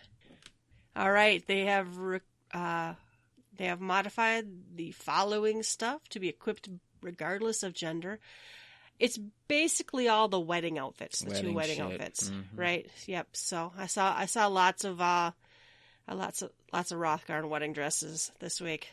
All right, they added a couple new crafter actions. They added Veneration. You get it level 15. It's a synthesis buff, I think, for the next 4 steps. And groundwork you get at 72. Increases progress at a greater cost to durability. Efficiency decreases by half when durability is below durability cost. I haven't used either that much yet. I haven't done a whole lot of crafting lately. They've adjusted Inner Quiet. The control bonus can now exceed 3,000. And Innovation effect changed from increases efficiency of synthesis and touch actions by 20% for the next 4 steps to increases efficiency of touch actions by 50% for the next 4 steps. All right. They've removed Ingenuity and Reuse. This took some people by surprise. But yeah, there's a lot of people like reuse. It's now easier to increase progress and quality for recipes higher than your current level. Okay. Due to changes in the crafting system, the required progress and maximum quality for certain recipes have been reduced. The required collectability of certain collectibles has been reduced. Crafter collectibles, custom deliveries, Ishgardian restoration. I don't know why they keep making all this. It seems like some streamlining. I don't know. Yeah. Part of that crafter and gather streamline, Yeah. I don't understand a lot of it, but this next section, but the calculation feature has been added to the crafting window. So basically it lets you every permutation of what you can hit, it tells you right up front. I'm not doing hardcore crafting right now. I think I could get there because my crafters are in a pretty decent spot. I think we got a few weeks I'd have them all up there and pretty much primed, ready to go. I don't know if this takes away or if this adds to the complexity. It looks complex, but to me it's just like, which one of these do I want to hit to get to what I want. And I think for the basic crafts, it's probably like, why the fuck do I need this? Yeah. I guess it's when we get into what this hard shit is supposed to be, that it's going to have a random element for each step of it. You're probably going to want to see what your outcomes are. But at the same time, does that take an RNG away for not knowing what the outcome is, or does that make it nigh impossible? You know, you have to have the spice melange to be able to navigate hyperspace and figure this shit out. So I don't know. Maybe you do need these calculations on screen. Yeah, I'd be interested to see, because I know, well, the community has had crafting simulators forever. So I don't know if this is supposed to crunch those numbers for you in the game or just help you understand what's going on. It's like a DPS meter in game, you know. Tell you what you're doing, what you're scoring. All right. Due to the addition of the calculation feature, information relating to progress and quality increases at 100% efficiency is no longer displayed in the synthesis window. Okay. They've made a bunch of additions to the crafting log. You can see when highlighting an item in the recipe tree, the required materials are now displayed in blue. It's nice. Yeah. Oh, let's see. You can lock windows now of the raw materials list, and you can display only the materials with insufficient stock filter. And then they've adjusted desynthesis. So the level cap is now 480 for all of your different desynthesis. Stacked items can be desynthesized one after another. It still takes a lot of clicks. Yeah. I feel like I was hitting retry, and it's still, I don't know. One of them seemed to toggle over, so I couldn't just sit there and hit. Maybe they need a desynth zero all. key. Desynth stack. I have something. And when you're ocean fishing, you're going to be desynthing or selling them raw to the NPCs because you get a lot of fish. Adjustments have been made to the materials gained from desynthesizing certain items. Adjustments have been made to the skill required for some items. Some features such as targeting are unavailable during desynthesis. This next one's kind of nice. The effects of food and medicinal items will no longer expire during crafting.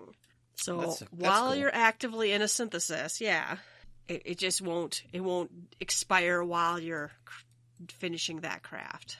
I know that's hurt some people that we know before. They'd be like doing the last 3 steps and like, oh, the food buff gone, can no longer finish the craft. And they changed the sound effect for a successful high-quality item. They've changed some fishing actions. Patience, powerful hook set, and precision hook set are now all unlocked at level 15. They've reduced they've reduced the GP cost, and the duration is a lot smaller. You're now going to get a confirmation window when canceling gathering at a legendary and unspoiled gathering node. But being attacked by an enemy will cancel it either way. So leave your stealth or whatever on. This would happen to me once in a while. I would be like clicking in to the gathering node and for whatever reason bump a key and I'd back out and now you were done. Yeah. All right. The following items for gatherers no longer have an effect and have been made, and adjustments have been made accordingly.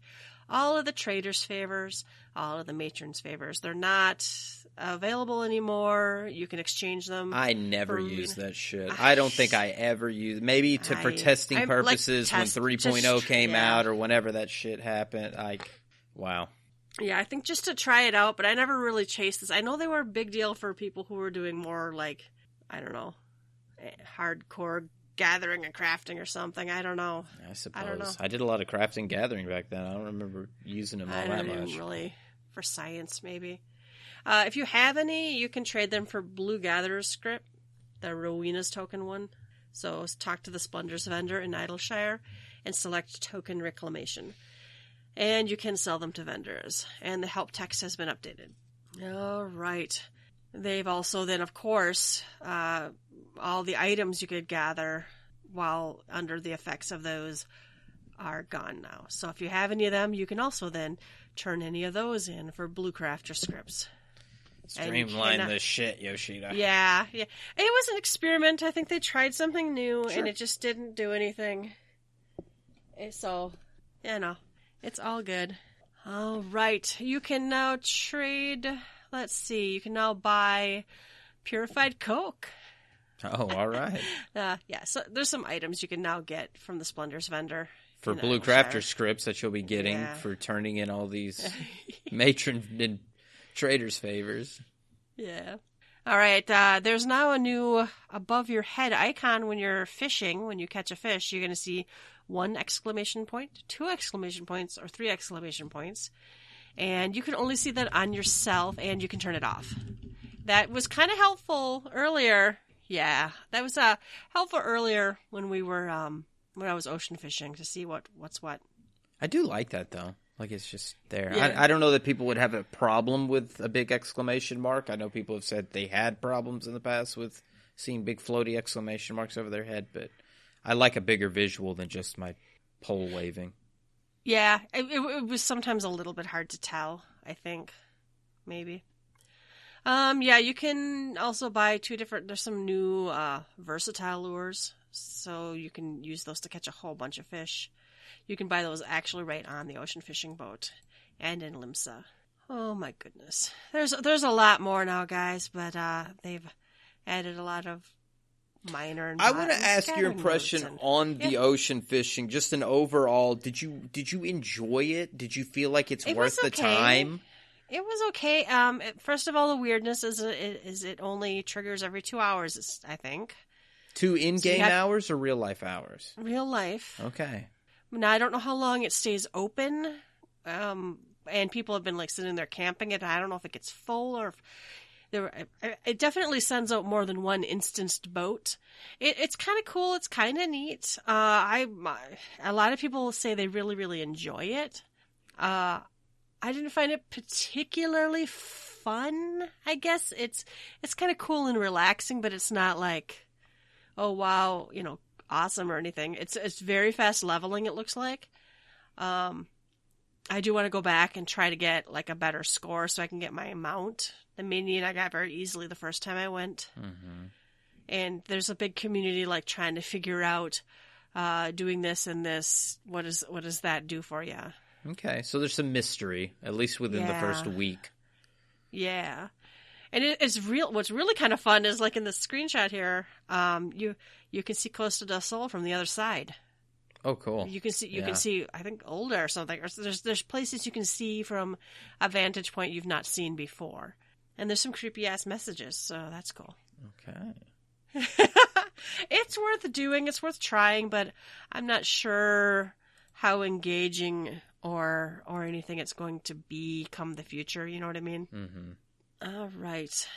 And let's see. Oh, they talk about how to participate in it and all the routes and stuff. And basically, just go to the Arcanist Guild and run down on the to the docks, and there'll be an NPC. You'll see 1,000 people over there right now. Oh yeah. Yeah. This read a guide or just start fishing. Whatever. There's a lot of notes here, but just go figure it out. You showed me earlier there was like a score chart at the end of it. Yes. Somebody posted, there's a score chart at the end. You can see your score. And if you click a little tab, you can see everybody else on the boat score. Cool. So I told whoever posted that picture publicly in our free company chat to, don't name and shame. Some people might get, harassed for having low fishing scores. Oh, report them. Report them. Report them because they exposed my small fish. This next change they said they were going to do, and I'm glad they did. If you've AFK for more than 30 minutes in the firmament, they're just going to log you out. Oh, cool. Which I think is fine. They added new mounts as per usual. Some are cool, and some are obvious, and some are not as obvious. They've added chocobo bardings. They've showed us both the ruby mount here and the ruby barding. A couple of new minions. Mm-hmm. I have not seen the first one there. It's my understanding its idle animation is running around in terror. Oh, God. I know, right? I haven't seen it. And then there's a little shark with feet, which is weird, but that's the fishing minion. Oh, let's see. You can trade in your Eternal Bond outfits and get the opposite sex version, it looks like, from the Ceremony Outfitter. They have made just some adjustments. They're not going to give us Gil for collectibles anymore. Yeah. Oh, all of this is normal stuff. They've added new stuff, the new stuff to tank achievement lists. Duty time remaining will now be displayed prior to the disappearance of the circle restricting player movement at the beginning of a duty. This next one is interesting. When completing a duty, the time until players are forced to leave has been changed from a flat 10 minutes to whatever the remainder of the duty's time was. Or if the time is less than 10 minutes, it'll add 10. It'll just make it 10 minutes. That's nice if you want to go through and read the. We talked about this last week. Yeah, you get to run around and look at everything that's in the dungeon. Oh, this next one took this fees with the market board being now applicable everywhere. That took a lot of people by surprise. They're like, I had to pay taxes. I feel like they forgot to turn it back on or something. Wow. Fees are now charged for items bought from the market board when the player's in the city where the item was listed. Because it used to be you had no fee if you bought it. If you go there and you buy it, yeah. Yeah. You now get a fellowship notification. I've actually had some. It's nice. It actually lets you know that something changed. Maybe fellowships will be a little less useless. And they've changed some stuff on the fellowship finder. I don't know. There's more filters involved. You can see more fellowships on the screen when you're searching. So some interesting things. We talked about it last week, but they gave us all the 8 colorful waymarks now. Yeah, you can spell dick bag with this. Yep. Yeah, I heard that. I heard you can spell dick bag. Yeah. I don't know. I have seen other people now copy, obviously pasting the waymarks now, loading them out. So that was kind of nice. Actually, it was really nice last night because Bell put them up, the waymarks, and then we had trouble with the mechanic. And so he took down the waymarks and was using them to explain where to stand for what. And then he was just able to hit the load button and pop the waymarks back up. Very cool. I used to have a bot that did that, but Yoshida broke it. So just kidding. Just kidding. Oh, boy. Oh, they changed stuff in the duty recorder. You can now see Hades, Elegy, and Copied Factory in it. Do we care about any of this? Oh, we talked about it last week. I haven't done anything with this, with the camera lighting and whatever settings. I didn't do that. They must, at least the developers blog, because we did cover a lot of the stuff from previous developers blog, they know that this shit's at the bottom of the notes and that nobody gets this far to read it. So they make developers blogs that showcase all these quality of life. No, they do have some really good quality of life stuff that's in here. We talked about the settings showing up at the when you click on your duty, that it's got the icons at the bottom now instead of just in the background. The dice we talked about was from the one of the blog posts or the the showcases there. /dice. They give us a lot of cool stuff, a lot of cool quality of life things that they kind of pepper in patch after patch. All right. Well, I'm exhausted. We kind of talked about some of that stuff already last week, so we'll just move on. Let's go to what's on notes. That's all I got to say, Yelta. Patch notes. Patch notes. Read the patch notes. I like that their tweets have the little shortened URLs so that I can actually type those right into the free company message, which I did. I don't know if anybody read it. Yeah. Read the patch notes. What's on tap? Blue and yellow, blue and yellow, blue and yellow. We covered this last week too, Yelta. Yeah. Well, because we talked a little bit about what was there really a story, right? And it looks like there was. There was a different story. They've shown us the screenshots of what it would have looked like if the different NPCs had prevailed, and who the dating would have involved. But I think we pretty much covered it. Yeah, it's just they had to come clean, Yelta. This was already data mined when we read this last week in the previous episode. This was from the data mine, but this came out the same day we recorded. In fact, I don't know why the other blog post was out at the time of the recording, and then by the time we finished recording, this developer's blog post was out. But yeah, they had to come clean with this because the conspiracy was there, that there was no story for the blue and the yellow teams. And they had to prove the point. So well, and every server was just the same. Yelta, I want to give your throat some rest because you took over. Yes, would you please? Because I'm dying. Drink some water. I want to read. Out. I want to read what we got from this Japanese media tour. There was a whirlwind tour, so a lot of stuff came out of it. We are going long, but I am going to read through some of this, and this may have some spoilers in it. This is titled, has some, I guess, spoilers for the fights, although most now know Ramu is floor 1 and Ifrit and Garuda is floor 2. But there may be spoilers, so plug your fingers in your ears. I will try to keep this as brief as possible, though, so maybe for the next 5 to 7 minutes here. So 4 JP Media sites uploaded their interviews with Yoshida. JP Blog summarized this info, and this will be the translation for it. The story will be unfolding how the Saiyans return to the source and the true threat of the Asians will start to unveil. The rough image of patch 5.2 and 3 will be part 1 and 2 of the finale to Shadowbringer story. Starting with 5.2, the story will step right into the core of the story. And we have seen that with the revelations at the end of 5.2. Ishgardian Restoration.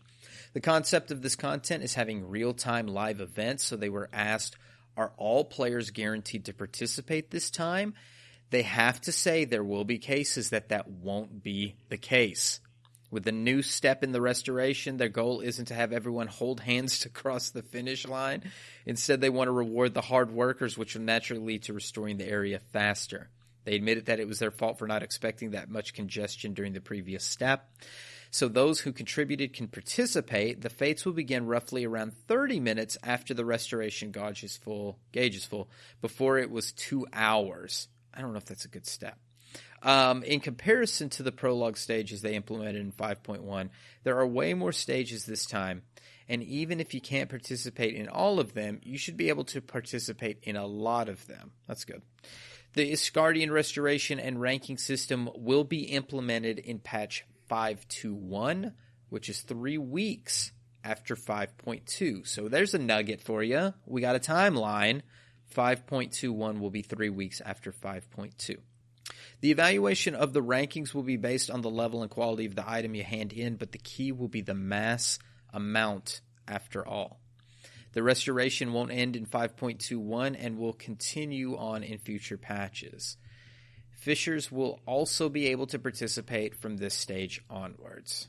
Disciple of Land in Hand and Expert Recipes information. Expert Recipes will be for those who have organized properly over melted gear.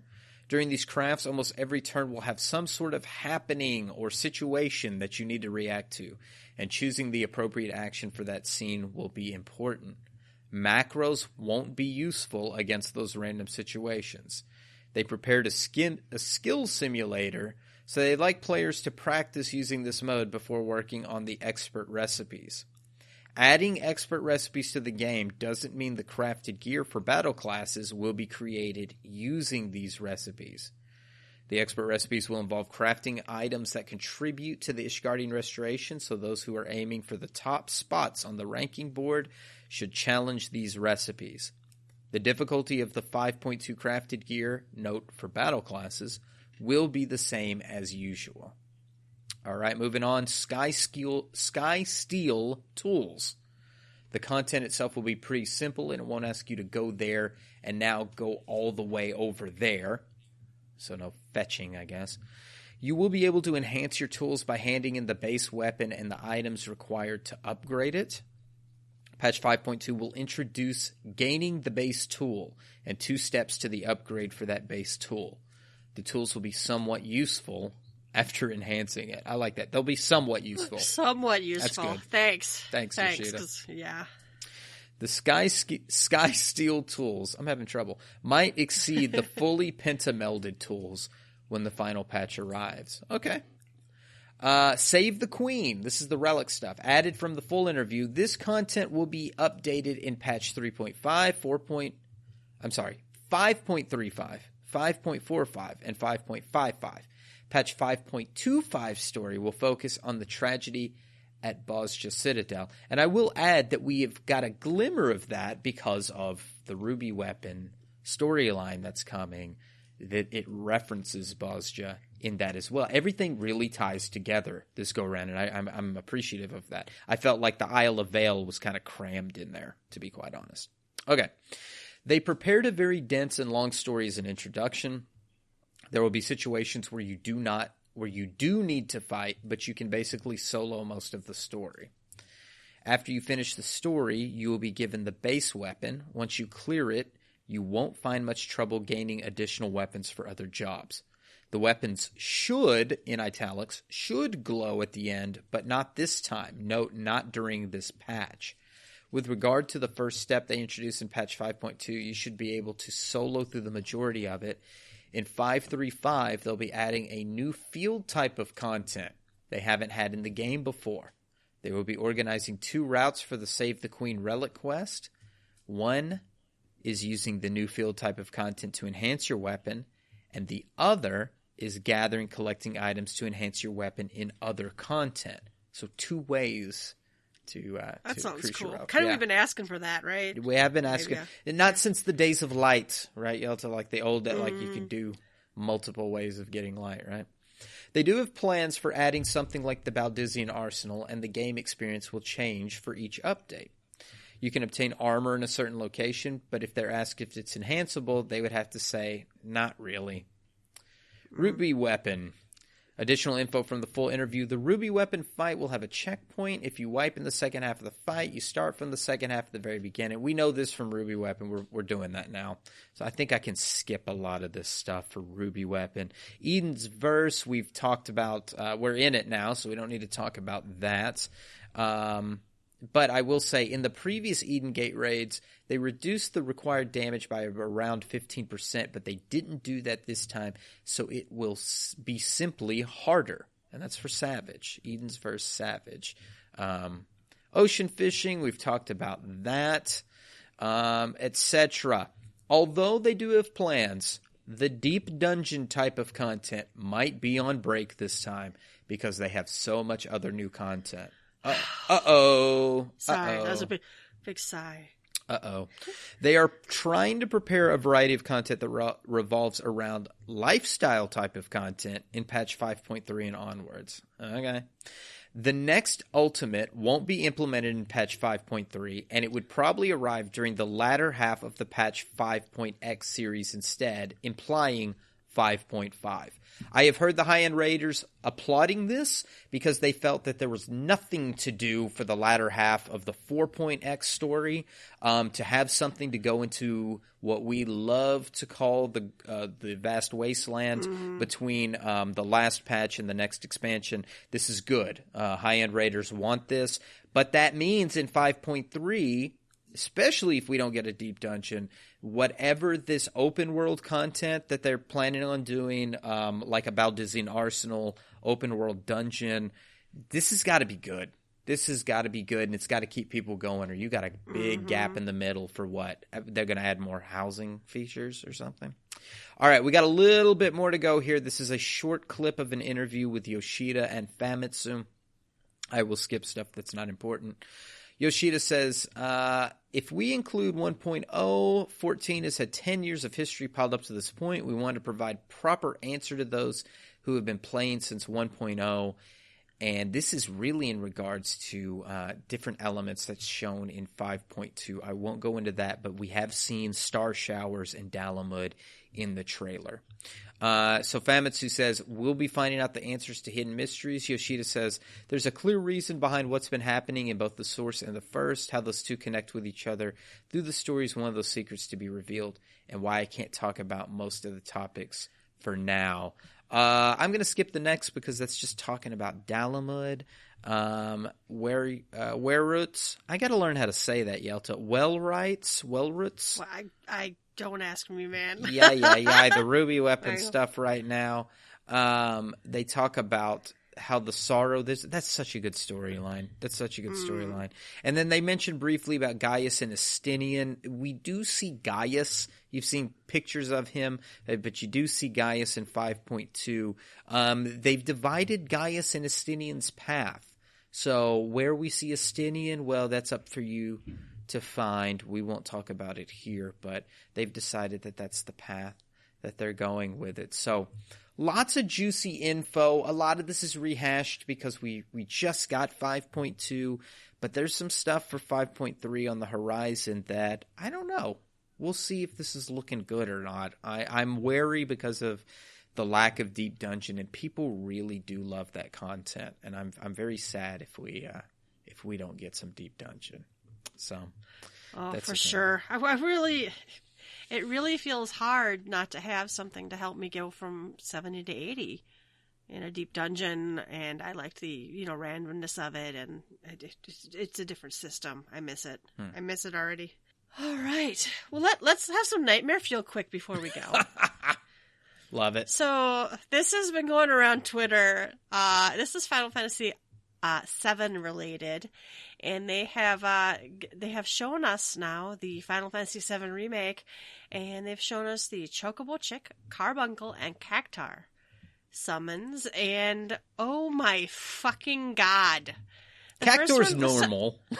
So Cactar looks normal. He looks good. I think he looks like a proper Cactar. The Chocobo Chick looks like it will murder you in your sleep. Why did they put human eyes on this thing? They put forward-facing humanoid eyes. So, like, forward-facing eyes are predator eyes. Mm-hmm. And on top of having predator eyes facing forward that are human-looking, it's also got this giant poofy head of chocobo down hair. It just looks really... I wouldn't even mind if it was fluffy. This is not just fluffy. This is like there is something wrong with that bird. Yeah, he's got a tumor.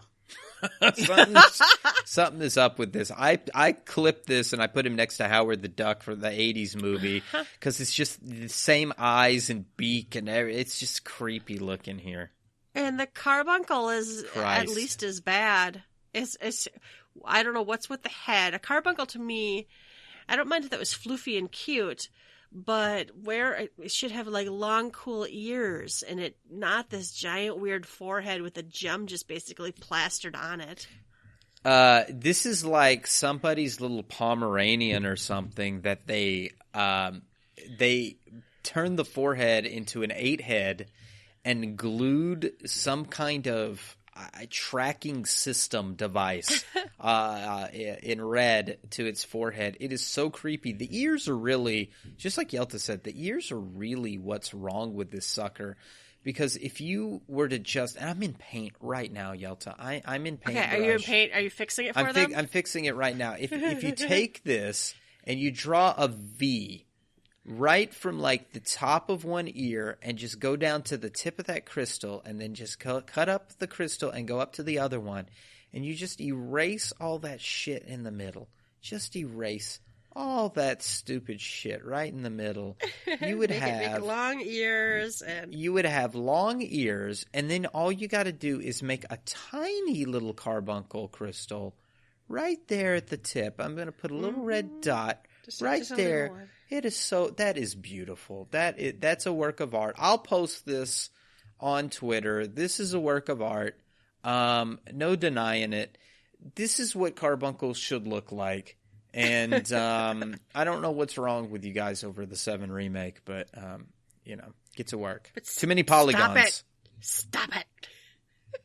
It's really, it's nightmare. They're so atrocious. I mean, we know what a chocobo chick should look like. We've seen them before. We know and carbuncles had different, looks throughout the different series, but Jesus Christ, not this. Anything but this. Terrible. It's just wrong. All right. Oh. A quick happy hour. I had Shalazel in my Crossworld Link Shell, our Crossworld Link Shell. Says, oh, wow, I just noticed you're on. Yelta, hello. And I'm like, hi. Apparently they love the show. You and Ruby are like literally the best to listen to. I was like, oh, thank you. And he said, anytime, I'm just happy I finally got to tell you. I be that fanboy. So thank you so much for listening. Thank you so much for joining the Crossworld Link Show. And thank you so much for saying something. Thank you. I forget to talk in there. I forget to say hi. There's a lot of chat channels these days. We do have a lot of stuff. I really had hoped that we're going to consolidate the link shells into crossword link shells. Yeah. I still tend to talk to the link shell and I forget about the crossword link shell. And I really wish they would just combine the two because Crossworld is really where it's at. You got Right. more people to talk to over a wider network.